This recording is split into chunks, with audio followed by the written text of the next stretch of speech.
السلام علیکم سامعین، حاضر خدمت ہے ہم سفر کی اگلی قسط۔ وہ پورے 15 دن ہسپتال میں رہا۔ ان 15 دنوں میں سوائے ماں کے دوسرا کوئی فرد اس کے قریب نہیں تھا۔ اسے بتایا گیا تھا کہ اس کا نروس بریک ڈاؤن ہوا تھا۔ وہ مرتے مرتے بچا ہے۔ ہسپتال کے ان 15 دنوں میں وہ بالکل چپ، کسی بت کی مانند ساکن اور خاموش رہا۔ فریدہ ہزار اس سے بولتیں، اسے بولنے پر مجبور کرتیں۔ وہ اپنے اندر کا سارا دکھ، سارا کرب سب اپنی ماں کے سامنے بول کر ارد گرد نکال دے۔ وہ روتے ہوئے بے بسی سے اس کی منت کرتیں۔ اس کی ہر بات کے جواب میں صرف اس کی ایک چپ ہوتی۔ وہ ہسپتال سے پہلی بار کچھ بولا، تب بھی وہ بہت معمولی سی بات: عشر، خود کو سنبھالو۔ کیا اس بد کردار اور نیچ لڑکی کی کرتوتوں کی سزا تم خود کو دو گے؟ وہ بے غیرت اور بد کردار: ممی، لائٹ بند کر دیں، میں سونا چاہتا ہوں۔ اس کے سخت اور دو ٹوک لہجے میں یہ تنبیہ واضح طور پر موجود تھی کہ یہ نام، یہ ذکر دنیا میں کسی بھی فرد سے، چاہے وہ اس کی ماں ہی کیوں نہ ہو، وہ نہیں سننا چاہتا۔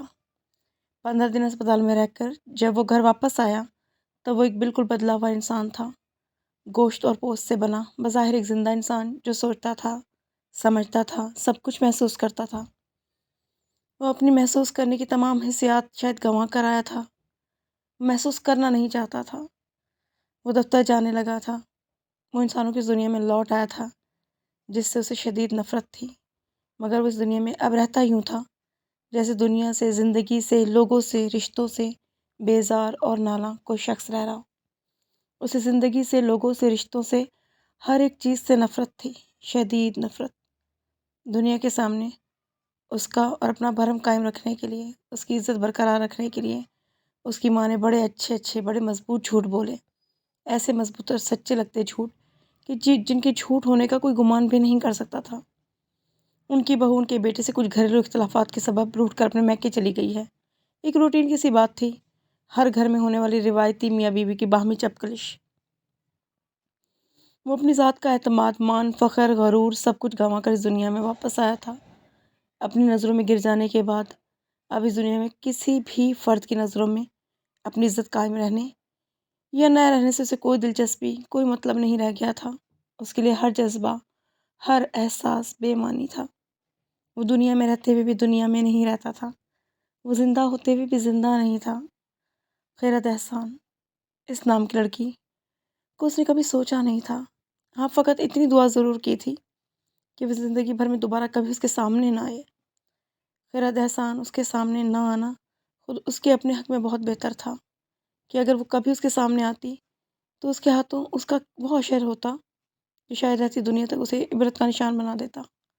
اللہ نے اسے بہت طاقت، بہت دولت، بہت اثر و رسوخ دی تھی۔ اس کی پہنچ، اس کی رسائی بہت دور تک تھی۔ اگر چاہتا تو پاتال میں کیوں نہ ہوتی، اسے زمین کی تہہ سے بھی، کسی بھی گوشے سے ڈھونڈ کر اپنے سامنے لا کھڑا کرتا۔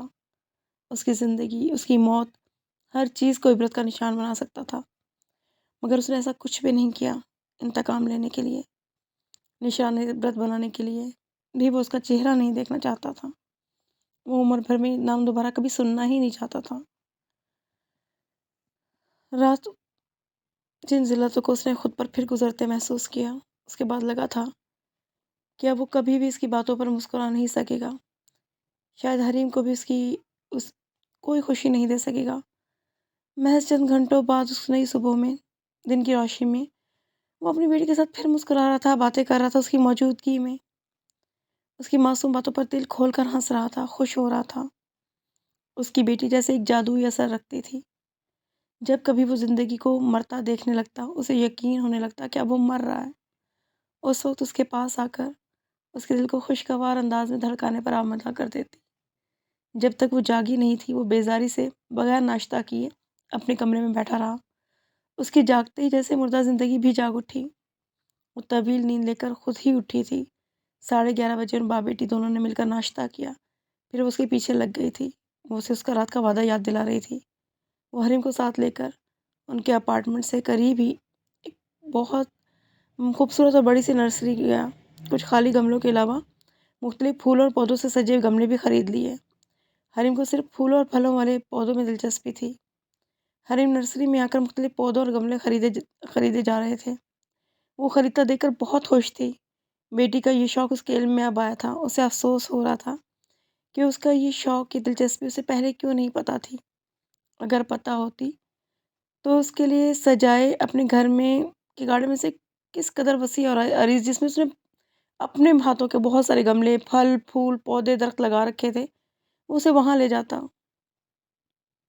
اس کا دل چاہ رہا تھا حریم کو وہاں لے جائے اور اسے کہے اسے جو بھی پلانٹس لگانے ہیں، فروٹس لگانے ہیں، سب یہاں سے لگا لے۔ اگر گارڈننگ میں حریم کے اس شوق کی سے پہلے خبر ہو جاتی تو کرائے کا کوئی اپارٹمنٹ لینے کے لیے وہ کرائے کا کوئی مکان تلاش کرتا، ایسا مکان جس میں بہت بڑا لان بھی ہوتا۔ فی الوقت تو حریم کا پھلوں کا شوق وہ گملوں میں لیموں کے پودے لگا کر ہی پورا کر سکتا تھا۔ باقی اس نے سارے مختلف پھولوں والے گملے لیے تھے۔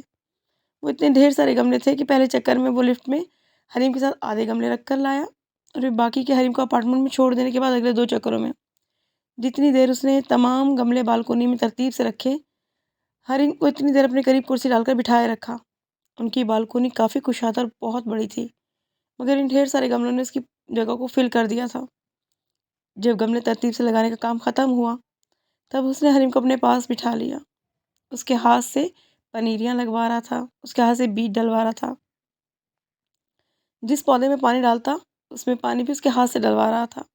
وہ اس کا ہاتھ پکڑ کر اس سے ایک ایک بیج ڈلوانے لگا تو اس کا ہاتھ ہٹا کے قدرے خفگی سے بولی، پاپا حریم سیڈ خود ڈالے گی، حریم کو سیڈ ڈالنا آتا ہے۔ وہ حیرت سے آنکھیں وا کیے بیٹی کا باغبانی کا شوق دیکھ رہا تھا۔ اس کے لگائے پودے کو اس کے ساتھ بیٹھی حریم پلاسٹک کے چھوٹے سے شاور سے پانی دے رہی تھی، اور اس کی چشم تصور اسے 18-19 سال کا ایک بہت خوشگوار منظر دکھا رہا تھا۔ پہلے کا اس کے گھر کا وسیع اور ریز گارڈن تھا۔ اس کے سر کے آدھے سے زیادہ بال سفید ہو چکے تھے۔ اس کی آنکھیں، ماتھے اور ہونٹ کے گرد گہری لائنوں کا اضافہ ہو چکا تھا۔ وہ کسی ایک پودے میں کیاری میں پودا لگا رہا تھا۔ اس کے قد کے برابر آتی اس کی بہت حسین جوان بیٹی اس کے ساتھ کھڑی تھی، جسے آج وہ بتا رہا تھا بیج ایسے نہیں ایسے ڈالتے ہیں، اور پودوں کو پانی ایسے نہیں ایسے دیتے ہیں۔ ایسے ہی وہ ہنستے ہوئے شوق لہجے سے بتا رہی تھی، پاپا آپ واقعی بوڑھے ہو گئے ہیں، یہ پودا یہاں نہیں ادھر کیاری میں لگنا چاہیے، وہاں دھوپ زیادہ آتی ہے۔ لگتا ہے پاپا آپ بڑھاپے میں گارڈننگ کرنا بھولتے جا رہے ہیں۔ خود کو بوڑھا کہے جانے پر اسے مسکونی خفگی سے گھور رہا تھا۔ وہ کھلکھلا کر ہنس رہی تھی۔ اس نے بے اختیار اللہ سے دعا کی کہ اسے یہ منظر دیکھنا نصیب کرے، وہ اپنی بیمار بیٹی کو لمبی عمر، صحت اور خوشیاں پاتا اپنی آنکھوں سے دیکھ سکے۔ اس نے محبت بھری نظروں سے حریم کی طرف دیکھا۔ اس نے صرف زمین پر جا بجا مٹی کا ڈھیر نہیں بکھیرا تھا، ساتھ ساتھ اپنے چہرے، ہاتھوں، پاؤں اور کپڑوں پر بھی خوب مٹی لگائی تھی۔ اس کے گالوں، ناک اور ماتھے پر بھی مٹی لگی ہوئی تھی۔ دونوں ہاتھ پوری طرح مٹی سے سنے ہوئے تھے اور کپڑوں کا تو خوب شاندار حل تھا۔ اسے دیکھ دیکھ کر ہنستا رہا۔ پورے 2 گھنٹے گملوں کے ساتھ پودوں کے ساتھ مصروف رہ کر وہ دونوں اندر آ گئے۔ وہ اسے گود میں اٹھائے اندر آیا اور ڈائننگ ٹیبل کے پاس کھڑی خرد حریم کو دیکھ کر ہنس پڑی۔ اس کے سامنے ٹیبل پر ایک باؤل رکھا تھا، اس میں پتہ نہیں وہ کیا مکس کر رہی تھی۔ یہ کیا حلیہ بنا کر آئی ہیں آپ؟ جو کام وہ کر رہی تھی اسے ویسے ہی چھوڑ کر اسے ہاتھ بڑھا کر حریم کو اپنی گود میں لے لیا۔ ماما حریم نے سیڈ ڈالے ہیں، وہ تو مجھے نظر آ رہا ہے، وہ مسکرائی۔ پاپا پلانٹ کب نکلے گا؟ گویا کوئی جادو تھا، ادھر بیج بوئے جائیں ادھر پلانٹ نکل آئے۔ تھوڑے دن لگیں گے پرنسس، باقی باتیں بعد میں، اب پہلے چل کر نہا لو، میں ڈونٹس بنا رہی ہوں کہ ڈیکوریشن کرنی ہے۔ حریم سے باتیں کرتی خرد نے اسے وہاں سے لے گئی۔ وہ اپنی ٹی شرٹ، جینز اور ہاتھوں پر اوپر تک جا بجا گیلی مٹی کے نشان داغ دیکھ کر وہ مسکراتا دوبارہ نہانے اور دوبارہ کپڑے تبدیل کرنے کے لیے اپنے کمرے میں چلا گیا۔ حریم کو نہلا دھلا کر لباس تبدیل کروانے کے بعد اسے لیونگ روم میں لے آئی تھی۔ اشر بھی وہیں صوفے پہ بیٹھا سنڈے کے اخبار کو کوئی پزل حل کر رہا تھا۔ حریم بھاگتی اس کی گود میں چڑھ گئی۔ وہ مسکراتا ہوا اس سے کوئی بات کرنے لگا۔ وہ کچن میں آ گئی۔ اشر اور حریم کی باتیں اور کہکوں کی آوازیں کچن تک سنائی دے رہی تھیں۔ حریم نے کل اسے ڈونٹس کی فرمائش کی تھی۔ حریم کو ڈونٹس کھانے سے زیادہ ان کی سجاوٹ کرنے میں زیادہ مزہ آتا تھا۔ وہ جب بھی کبھی ڈونٹس بناتی تو ان کو تیار کرنے کے بعد ان کو سجانے کا کام سارا حریم کی خود ہی کھڑے ہو کر کرتی تھی۔ کھانے کے مختلف کلرفل اشیاء کے ذریعے ڈونٹس کی سجاوٹ کا یہ کام حریم کے لیے بے حد ایڈونچرس اور انجوائمنٹ والا ہوتا تھا۔ ڈونٹس کی سجاوٹ کا مرحلہ آ گیا۔ اس نے میز پر لا کے سارے فرائی اور بیک کیے ڈونٹس رکھے۔ Icing, sugar, chocolate syrup, strawberry, شہد، سب کچھ لا کر سب کچھ اس نے سجا دیا۔ پھر وہ حریم کو بلانے لیونگ روم میں آ گئی۔ وہاں آئی تو پتہ چلا اسکول کھیلا جا رہا ہے۔ اس کا دوپٹہ اوڑھے حریم ٹیچر بنی رائٹنگ بورڈ پر نیلے مارکر سے کچھ لکھ رہی ہے اور سامنے کرسی پہ عشر اس کا اسٹوڈنٹ بن کر بیٹھا تھا۔ حریم پلاسٹک کی دونوں کرسیاں بھی وہیں پر رکھی تھی، غالباً اس کی فرمائش کے تحت اپنی کرسی بھی اس کے برابر لا کر رکھی گئی تھی۔ ان دونوں پلاسٹک کی کرسیوں پر اس نے اپنے ڈالس کو بٹھا رکھا تھا اور یوں ہی اپنی گڑیاؤں کو اپنی اسٹوڈنٹس بنا کر کلاس روم سجایا کرتی تھی۔ الف سے انار، بے سے ٹیچر، میں بتاؤں؟ عائشہ نے اپنی مسکراہٹ دباتے ہوئے ہاتھ اٹھایا۔ حریم نے کسی ٹیچر کے انداز میں یس کہا۔ بندر۔ بے سے بلی۔ حریم نے خفگی سے اپنے نالائق شاگرد کو گھورا۔ چونکہ اس کی بک میں بے سے بلی ہی لکھا تھا، اب وہ اپنے نالائق شاگرد کو شاید کوئی ڈانٹ پلانے والی تھی، جو وہ مسکراتی ان دونوں کے پاس چلی آئی۔ چلیے ٹیچر صاحبہ، آپ کی فیوریٹ ڈونٹس تیار ہیں، اب انہیں اچھا سے ڈیکوریٹ کیجیے۔ اس نے خوشی سے سر ہلایا۔ چلیں پاپا، ڈونٹ ڈیکوریٹ کریں گے۔ اس نے ہاتھ پکڑ کر عشر کو اٹھانا چاہا، وہ فوراً ہی کھڑا ہو گیا اور اسے بھی گود میں اٹھا لیا۔ وہ تینوں آگے پیچھے نکلے اور ڈائننگ ٹیبل تک آ گئے۔ حریم کو عشر نے کرسی پہ بٹھایا، خود اس کے برابر بیٹھ گیا۔ وہاں ڈونٹس اور اس کی سجاوٹ کا سارا سامان دیکھ کر عشر سمجھ چکا تھا حریم کو کیا کرنا ہے، سو مسکراتے ہوئے اسے بولا، پرنسس، مقابلہ کرتے ہیں، دیکھتے ہیں کس کے ڈونٹس زیادہ اچھے ڈیکوریٹ ہوں گے۔ میں اور حریم ایک ٹیم میں، ماما دوسری ٹیم میں، جج بنے گی زینت۔ حریم نے تالی بجا کر خوشی کا اظہار کرتے فوراً حامی بھر لی۔ ہاں پاپا، بہت مزہ آئے گا۔ وہ ان دونوں کی بحث سے لطف اندوز ہوتی خاموشی سے اپنا کام کر رہی تھی۔ پاپا، ماما کی ڈیکوریشن اچھی ہے۔ اس کے تیار کر کے رکھے ڈونٹس کو بغور دیکھتے حریم کو احساس ہوا کہ ماما ڈونٹس کو پاپا سے زیادہ اچھا سجا لیں گی۔ اس نے پاکستانی سیاستدانوں کو مات دیتے ہوئے یکدم اپنی پارٹی بدلی اور اپنی وفاداری تبدیل کر لی، حریم ماما کی ٹیم میں۔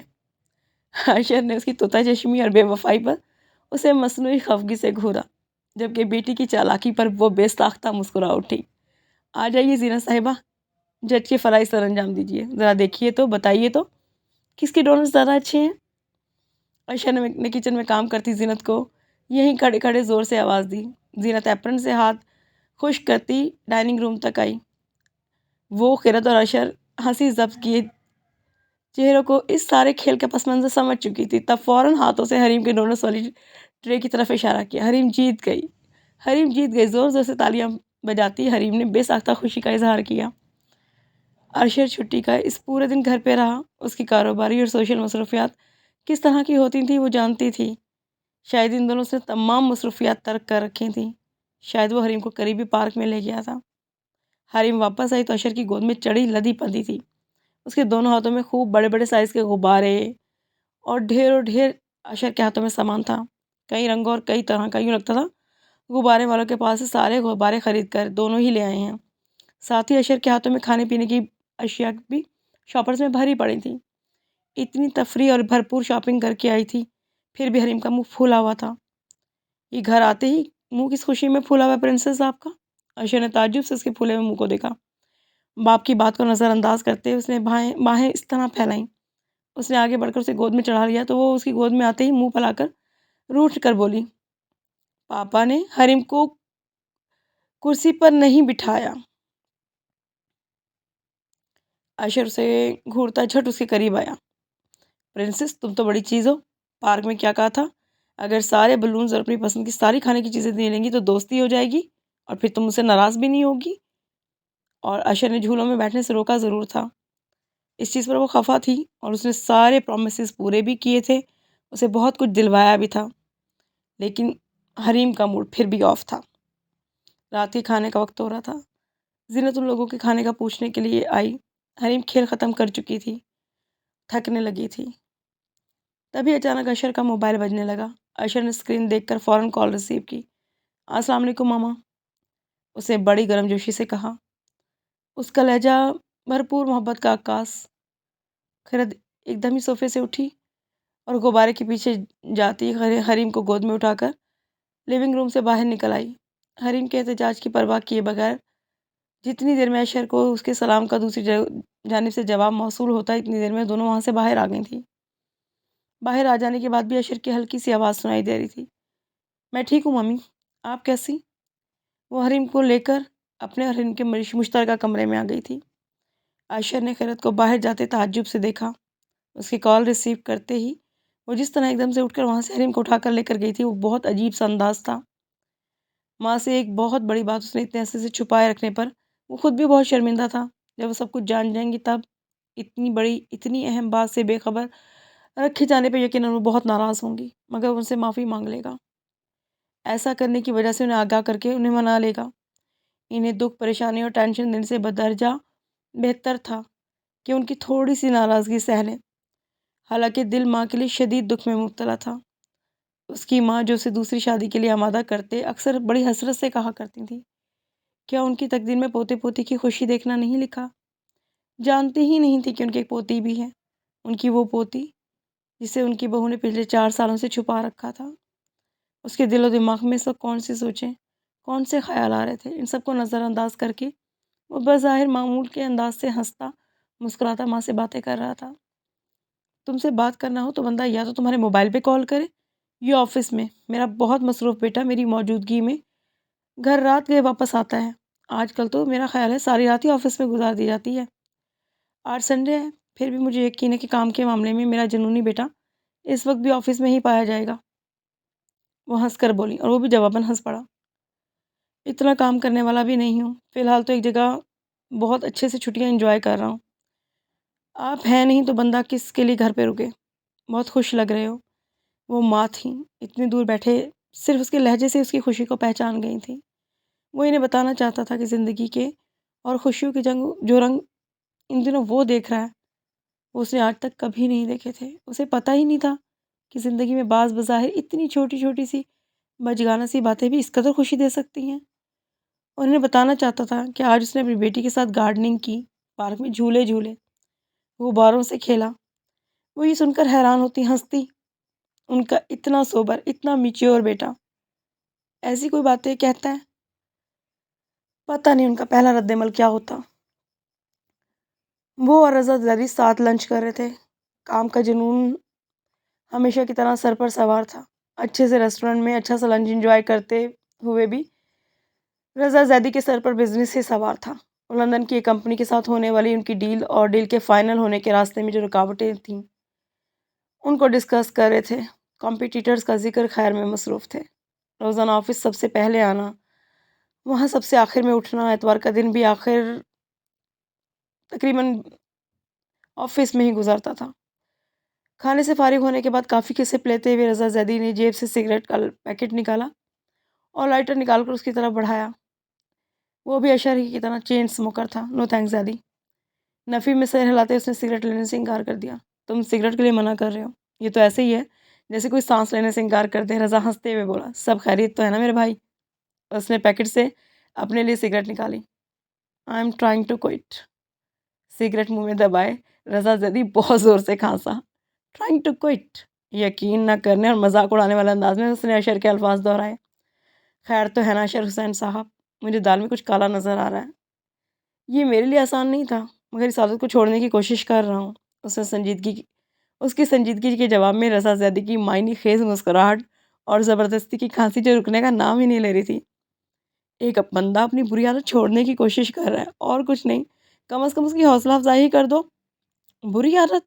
وہ معنی خیز انداز میں پھر کھانسا۔ اسموکنگ کرنا بری عادت ہے، گندی بات ہے۔ اس اچھے نیک اور فرما بردار بچے کو یہ بات کس ہستی نے سمجھائی ہے؟ رضا کے مذاق اڑانے کے جواب میں وہ کچھ کہنا چاہتا تھا کہ اسی وقت موبائل پر کال آنے لگی۔ سارا کا نام دیکھ کر وہ کال ریسیو نہیں کرنا چاہتا تھا، مگر پتہ نہیں کیوں کر لی۔ ہاں سارا، کیسی ہو؟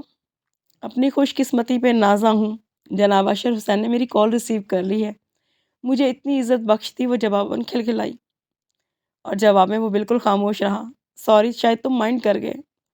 اس کی خاموشی کو محسوس کر کے وہ فوراً سنجیدہ ہوئی۔ تم بزی تو نہیں تھے؟ میں نے ڈسٹرب تو نہیں کیا؟ سامنے بیٹھے رضا کی معنی خیز مسکراہٹ دیکھ کر اس کا دل چاہے کہے ہاں میں بزی تھا اور ڈسٹرب ہو رہا ہوں۔ سارا اپنے مختلف فنکشن، ایونٹس اور اسپانسرشپ کے لیے اس کو کئی مرتبہ آفس میں آ کے مل چکی تھی۔ رضا اس سے مل چکا تھا۔ رضا ہی کیا، ہر کوئی دوسرا بھی ہوتا تو وہ سمجھ سکتا تھا کہ اسے کس طرح دیکھتی ہے، کس طرح ملتی ہے، کس طرح بات کرتی ہے، اور آنکھوں میں محبت، عقیدت، مسکراہٹ، خود سپردگی سمائے اپنا پورا وجود اسے دان کرنے کو تیار۔ اپنی پوری حیات اس پر نچھاور کرنے کے لیے بے قرار۔ ایک لڑکی اپنی زندگی کے قیمتی ماہوں سال اس کے پیچھے برباد کر رہی ہے۔ سارا کے لیے تمام افسوس سب جگہ، سب کچھ اپنی جگہ، مگر اس کے ہر انداز ہر بات سے بے نیاز ہوتا تھا، چڑھتا تھا، تبھی تو اس سے کتراتا تھا۔ بیزی تو ہوں، خیر تم کہو کیسے فون کیا؟ وہ قدرے بے مروتی سے بولا۔ میں نے تمہیں اس روز بھی کہا تھا اپنے فیشن شو کا، میرا برائڈل کلیکشن سیٹرڈے کو فیشن شو ہے، اس میں تمہیں آنا ہے، نو ایکسکیوزز، کوئی بہانے نہیں۔ ایک انٹرنیشنل میڈیا کمپنی شو کو اسپانسر کر رہی ہے، انہوں نے ڈیزائنر کے طور پہ مجھے سلیکٹ کیا ہے۔ سولو پریزنٹیشن ہے میرے کام کی، بہت بڑا ایونٹ ہے میرے لیے، صرف پاکستان سے نہیں بلکہ انڈیا، لنڈن اور پیرس سے بھی کئی سیلیبریٹیز اور فنکشن اور ٹیکسٹائل انڈسٹریز سے وابستہ لوگ آ رہے ہیں۔ تم آؤ گے تو مجھے خوشی ہوگی۔ سوری سارا، سیٹرڈے کو میں بہت بزی ہوں، یہاں ہوں گا ہی نہیں۔ فرائیڈے تو سنگاپور جا رہا ہوں، کچھ آفیشیل کام ہے، وہاں سے جلدی جلدی بھی آیا تو اگلے منڈے تک میری واپسی ہوگی۔ اینی ویز انوائٹ کرنے کا بہت شکریہ، اور میں ہوں نا، تمہارے لیے نیک تمنائیں، نیک دعائیں تمہارے لیے۔ تمہارا فیشن شو انشاءاللہ بہت کامیاب ہوگا۔ اچھا ٹھیک ہے، اللہ حافظ۔ سارا اجمل، رضا نے معنی خیز انداز میں دیکھتے ہوئے اسے پوچھا۔ اس نے بیزاری سے سر اقرار میں ہلا دیا۔ اچھا تو آپ سنگاپور جا رہے ہیں، اور وہ بھی کافی سارے دنوں کے لیے؟ رضا نے اس کے جھوٹ پر جیسے اسے ملامت کی۔ اتنی خوبصورت لڑکی سے جھوٹ بولتے، اسے نظر انداز کرتے، تمہارا دل نہیں دکھتا؟ سچ کہتا ہوں، تم جیسا بدذوق انسان میں نے آج تک دیکھا ہی نہیں۔ رضا کی باتوں کو نظر انداز کرتے اس نے ویٹر کو بل لانے کا اشارہ کیا۔ ایسی حسین لڑکی مجھے آدھی رات کو بھی بلائے تو میں کسی بھی جگہ سر کے بل چل کر جانے کو تیار ہوں۔ یوں ہی تو نہیں عطیہ بھابھی تم سے مشکوک رہتی؟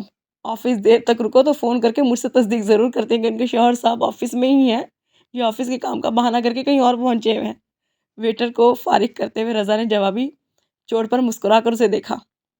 وہ دونوں ساتھ چلتے ریسٹورنٹ کے دروازے سے باہر نکلنے تھے جب رضا کے پیچھے سے آواز آئی۔ وہ رضا کے دو دوست تھے۔ رضا گرم جوشی سے اپنے دوستوں کی طرف بڑھا، جبکہ وہ اس کے دوستوں کو کے ساتھ مصروف چھوڑ کر اپنی گاڑی کے پاس آ گیا۔ وہ گاڑی کا دروازہ کھول رہا تھا جب ایک مرتبہ پھر اس کے موبائل پر کال آنے لگی۔ گھر سے اتنی جلدی دوبارہ کال؟ ابھی گھنٹہ ڈیڑھ پہلے تو لنچ کر کے وہ گھر سے نکلا تھا، حریم سے بات ہو چکی تھی۔ گھبراہٹ میں اس نے فوراً کال ریسیو کر لی۔ دوسری طرف سے آنے والی آواز حریم کی تھی۔ اس کی آواز سنتے اس کی جان میں جان آئی۔ پاپا؟ ہاں پاپا کی جان، پاپا کی پرنسس کیسی ہے؟ کچھ روٹھے روٹھے لہجے میں کہے گئے اس کے پاپا کہ جواب میں وہ وارفتگی سے بولا، پاپا حریم کو زو جانا ہے، لائن دیکھنا ہے، ماما نہیں لے کر جا رہی ہیں۔ اس کا انداز شکایتی اور ماں سے بھرپور خفگی کا اظہار کرتا ہوا تھا۔ اس بات پر موڈ آف ہے ہماری پرنسس کا، ہم خود لے جائیں گے اپنے بیٹے کو زو، بس تم تیار رہنا۔ اس کے حساب سے اس کے فوراً کیے گئے وعدے پر اسے خوش ہو جانا چاہیے تھا، مگر وہ خوش ہوئے بغیر اسی خفگی اور ضدی انداز میں بولی، شام میں نہیں، حریم کو ابھی زو جانا ہے پاپا، حریم کو ابھی جانا ہے۔ اس کی ضدی آواز میں آنسوؤں کو محسوس کر کے اس کا دل بے چین ہو گیا۔ آفس میں ابھی کون سا کام اس کے منتظر تھے، اسے سب کچھ بھولنے لگا۔ اچھا پاپا ابھی آ رہے ہیں، ٹھیک ہے تھوڑی دیر میں، اب جلدی سے آنسو صاف کرو۔ اسے تسلی دے کر اس نے فون بند کر دیا تو رضا ریسٹورنٹ سے نکل کر اسے اپنی طرف آتا نظر آیا۔ اسے فون پر بات کرتا دور سے دیکھ چکا تھا، چنانچہ اس کے قریب آنے پر جیسے اس نے یہ کہا کہ وہ ابھی آفس نہیں جائے گا، اسے کچھ ضروری کام ہے، تو رضا نے معنی خیزی سے کہا، جہاں سے فون آیا تھا وہیں جانا ہے؟ اسے سنجیدگی سے سر ہلایا۔ کوئی لڑکی تھی نا؟ دیکھو جھوٹ مت بولنا، بات کرتے ہوئے تمہارے چہرے پہ اتنی زبردست مسکراہٹ تھی، اور اتنی بھرپور مسکراہٹ میں نے ابھی تک تمہارے چہرے پر کبھی نہیں دیکھی ہے۔ ایسی شاندار مسکراہٹ صرف کسی حسین لڑکی سے بات کرتے ہوئے چہرے پر آ سکتی ہے۔ جواب میں وہ کھل کر ہنسا، لگاتے رہو اندازے نہیں، مجھے یقین ہے، بلکہ مجھے تو لگ رہا ہے کہیں یہ ہستی وہی تو نہیں جس کی وجہ سے آپ جیسے چین اسموکر اسموکنگ سے تائب ہونے کی باتیں کر رہے ہیں۔ کچھ کہے بغیر گاڑی میں بیٹھ گیا۔ ہاں اندر ہی اندر وہ رضا کی قیافہ شناسی پر محظوظ